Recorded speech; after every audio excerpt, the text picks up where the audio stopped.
Donald Trump's latest campaign rally in Rocky Mount, North Carolina was intended to project momentum and confidence. Instead, it quietly exposed a different reality, one marked by empty space, subdued energy, and a growing disconnect between political messaging and economic hardship. Rocky Mount is not a city accustomed to national attention. Once fueled by manufacturing and textile jobs, the region has spent decades grappling with factory closures, stagnant wages, and population decline. When Trump arrived to speak at the Rocky Mount Events Center, expectations among supporters and vendors alike were that a presidential visit would bring crowds, enthusiasm, and economic activity, even if only for a single night. What unfolded, according to reporting by The Washington Post, fell well short of those expectations. Attendance was noticeably lower than what has traditionally defined Trump rallies, particularly in battleground states. Instead of overflowing parking lots and long lines stretching outside the venue, large gaps remained visible. The atmosphere was calm, even muted, in sharp contrast to the high-energy spectacles that once defined Trump's political brand. For merchandise vendors, the reality was immediate and financial. One longtime Trump merchandise seller, accustomed to brisk sales at rallies across the country, began marking down MAGA beanies to just $5, a price that would typically guarantee quick sales.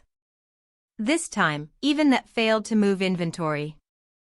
18-year-old Thomas Schaefer, standing nearby, summed up the moment bluntly when asked why he wasn't buying. "I don't have $5, he said. "We're really broke. It's Christmas time, man." The remark captured something deeper than a slow sales night.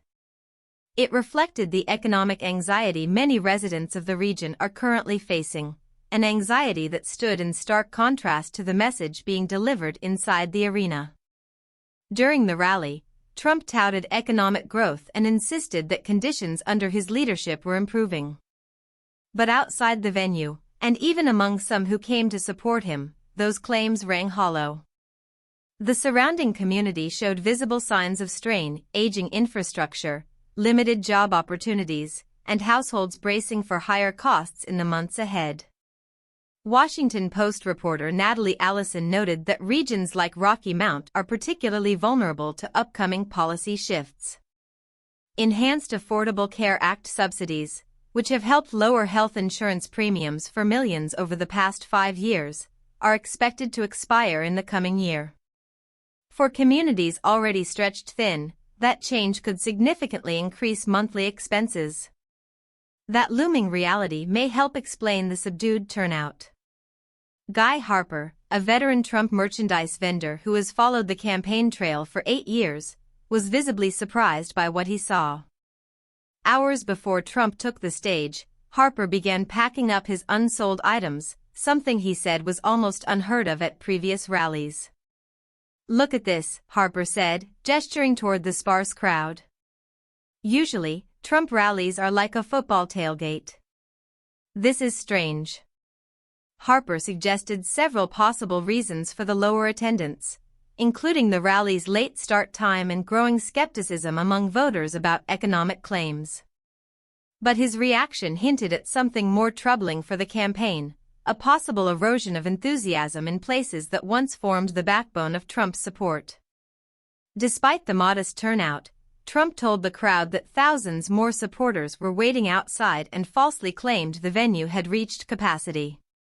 Witnesses and reporters on the ground disputed that characterization, noting that large sections of seating remained unfilled.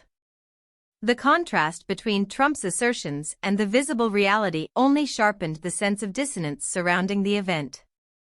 For years, Trump rallies served as visual proof of his political dominance, images of packed arenas reinforcing the idea that his movement was unstoppable. In Rocky Mount, that image cracked, revealing a quieter, more uncertain picture. And the question now facing analysts is whether this moment was an isolated anomaly, or an early warning sign that economic anxiety is reshaping even Trump's most reliable political spaces. As images from the Rocky Mount rally circulated online, political analysts began asking whether what happened in North Carolina was merely a logistical misstep or a reflection of something more structural taking shape beneath the surface of Trump's campaign. Rocky Mount is the kind of place where enthusiasm for Trump once ran deep. The city sits in an economically distressed corridor of eastern North Carolina, an area that has struggled to replace lost manufacturing jobs and has seen limited investment over the past 2 decades.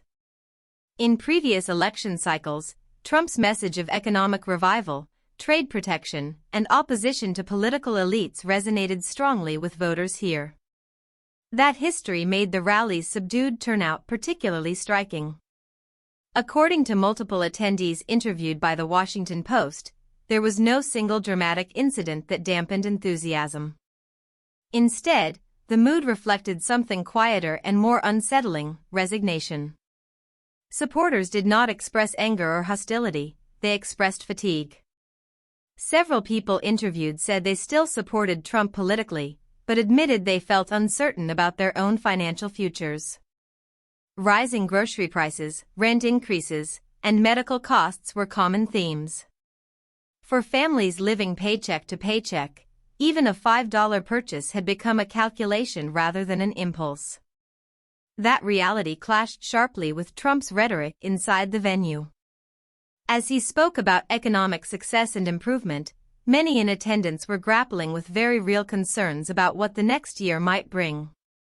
Enhanced Affordable Care Act subsidies, which have helped keep premiums manageable for lower and middle-income households, are scheduled to expire soon.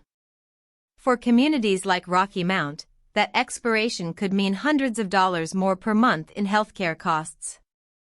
Natalie Allison's reporting emphasized that this looming shift is not theoretical, it is already shaping how people think about their finances. In areas with limited employer-provided health coverage, ACA plans have served as a lifeline.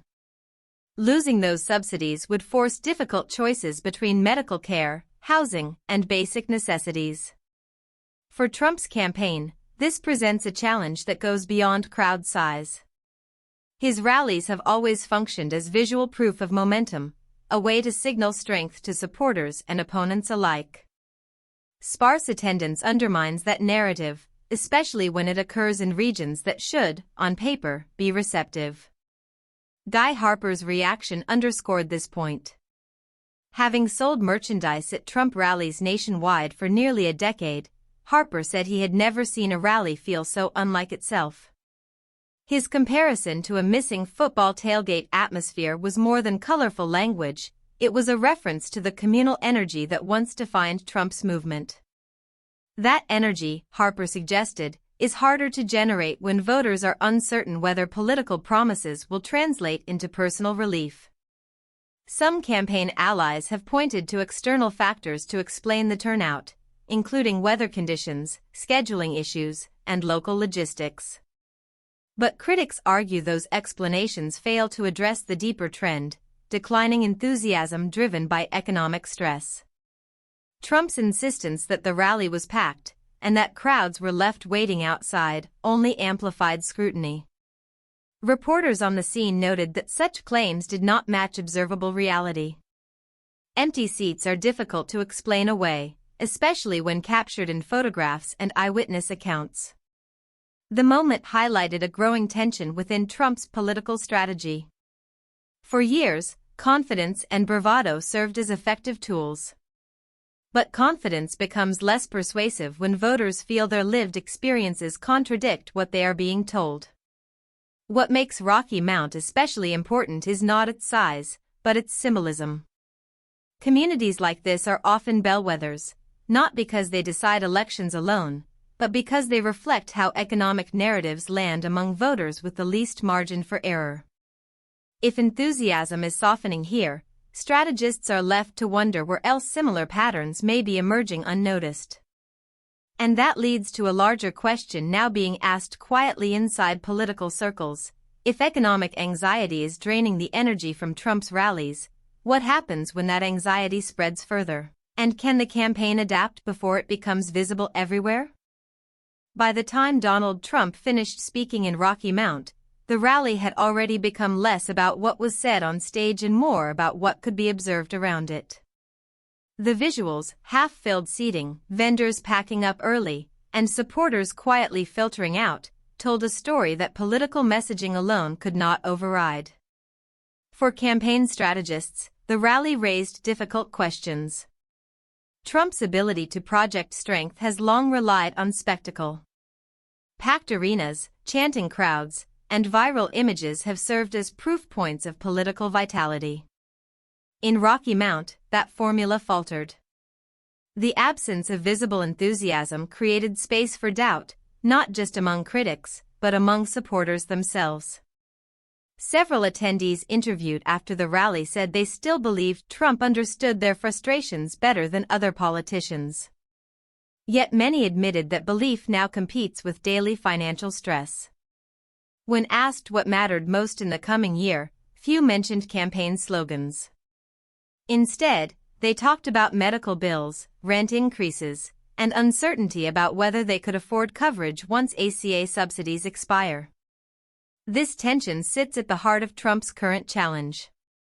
Economic messaging that focuses on macro-level success can feel disconnected when household budgets are under strain. For voters in places like Rocky Mount, optimism is not measured in statistics, it is measured in whether there is money left after groceries, utilities, and health care.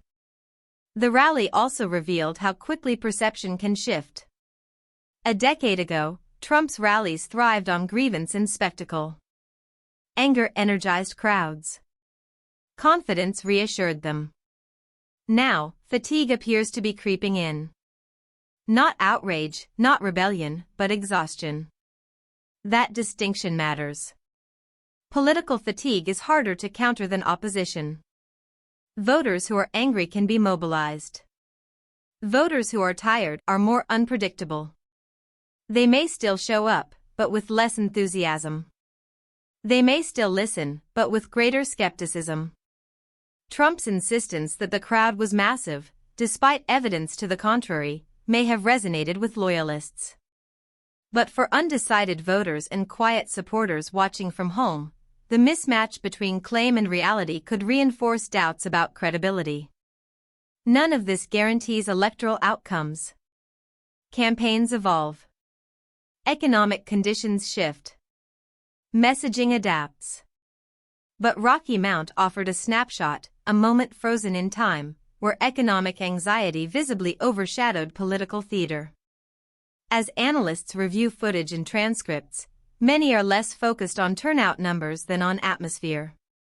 The subdued mood, the financial strain voiced by attendees, and the lack of rally day energy all suggest that Trump's connection to economically distressed communities may be under pressure. The deeper issue is not whether Trump can still draw a crowd, it is whether those crowds still feel hopeful, empowered, and invested. And as the campaign moves forward, the unanswered question remains: was Rocky Mount a temporary stumble, or the first clear sign that economic reality is beginning to outpace political rhetoric in the places that once powered Trump's rise?